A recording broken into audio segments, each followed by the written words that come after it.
Play is here. Stephanie Hansen of the law firm of Young, Conaway, Stargate and Taylor and former Newcastle County president is one player. The other is Michael Stafford. He is also an attorney, columnist, occasional MSNBC contributor, and so much more. Let's start off with the Wilmington mayoral race.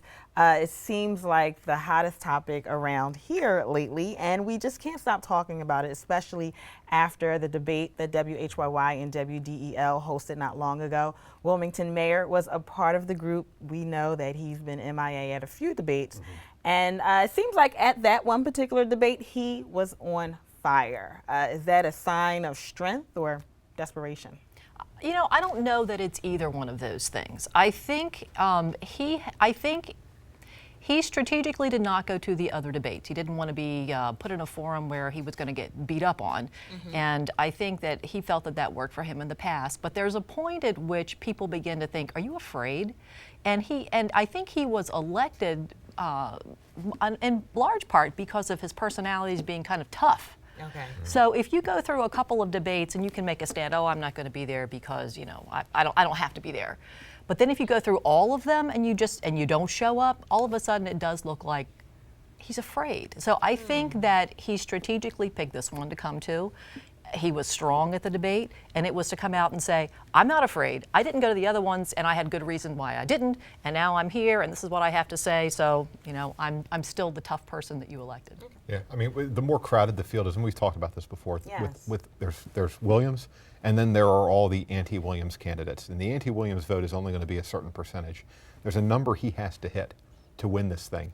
And it's not 50%, and it's probably not even in the 40s, given the multiple people that are running against him. So, well, if we were judging this race on the number of campaign signs, I would say, or have to admit, that it seems like it's between Mike Przicki and Theo Gregory. Those signs are visible everywhere, and it seems like Theo Gregory has the bigger, Mike and Theo have the bigger signs.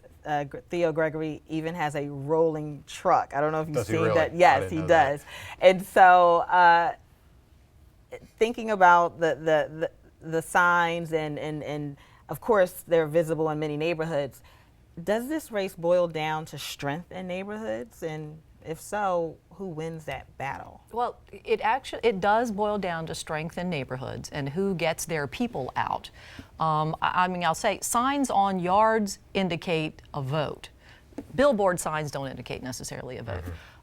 Wilmington is unique in that they have these these box trucks with the wraparound signs. Hanifa Shabazz, I've seen one of hers as well, and they're like rolling billboards throughout the neighborhood.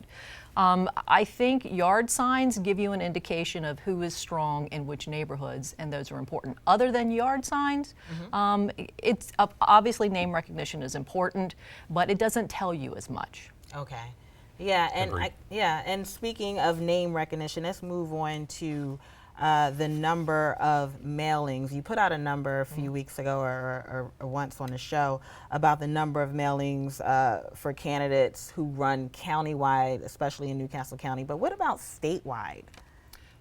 Yeah, I did. Well, statewide, and that was in the context of talking about how expensive it is to run a campaign. A statewide mailing will generally run you $35,000 or so.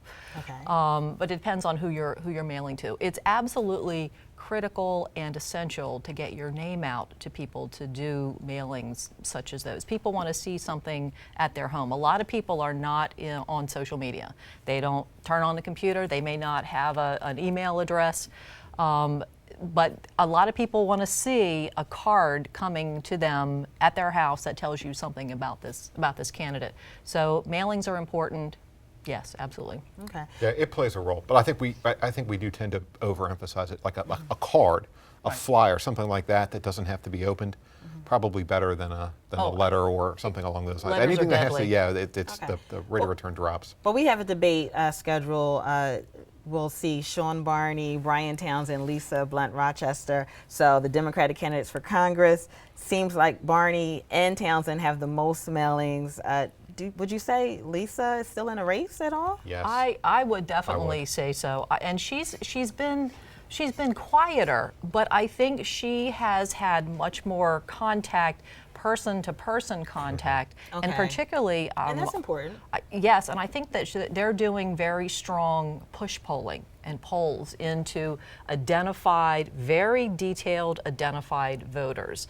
And the push polls can be very effective. I actually think the race now, I mean, before we were talking about between Barney and Townsend, I think probably the race now is between Townsend and Lisa Blunt Rochester. I totally agree with that. If we're going to go by yard signs, I see Brian Townsend signs, I see signs for Lisa. I've never seen any Barney signs at anybody's yard or on anybody's car, aside from a couple that are along the roads. Okay. So, nor have I ever met anybody who's actually voting for him. Whereas you run into people for Lisa and for Brian all the time. So if that's an indicator, I think it's a two-person race. Oh, well, there you have it. Thanks so much, Stephanie Hansen and Michael Stafford, for always joining us and sharing your wonderful thoughts. Check out the full state of play on newsworks.org/Delaware.